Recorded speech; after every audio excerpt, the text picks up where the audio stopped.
So I started nursing, I feel old, but I started nursing over 31 years ago. And in my last job, I was a CNIO at my local hospital. We were going live with Medway PAS at the time, and I co-developed care plans as first of type, which I was extremely proud of. So when we were building care plans, we worked with the core care plan working group, and we worked with the senior nursing care plan group. And I think altogether, we had something like 380 odd different meetings where we worked on content with the core care plan working group, and we have nurses from each speciality which came to those meetings, and we pored over our current care plans and making sure they were up to date with the practice. And then as a senior nurse, I went through the governance and IROCH with the senior nurses as to what they wanted in the care plans. It was very much collaborative. So sometimes things would be contradictory. So nurses wanted a cut and paste facility. The senior nurses, absolutely no cut and paste. You know, there's some things that you just couldn't get right, and some things that were absolutely collaborative.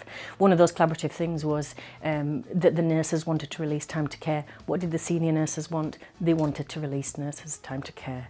So it was absolutely about cutting short that process and getting the voices of the nurses from each speciality. Each ward was represented by a nurse or their manager that came to the core working groups, and we got in their content. I don't think anything would particularly perfect. I wouldn't say that if you were pleasing one speciality you'd be doing something against another, and of course that's inevitable. But when we kind of put those together and the actual programme that we came up with, I've never been as proud of anything that I've worked on in my whole career. So when we went live with care plans, you know, I called it a bit of a prem baby. Yes, it's alive and it's a baby, but there's so much development still to do in it. And that's why we're doing some collaborative working now with trusts across the country, and they're putting their input into it. So it's not just one hospital anymore where I used to work. There's lots of hospitals actually inputting what they want, and it's just fantastic to see this baby almost just grow and be something that so many trusts actually want. And again, I'm fiercely proud of what we've all done collaboratively.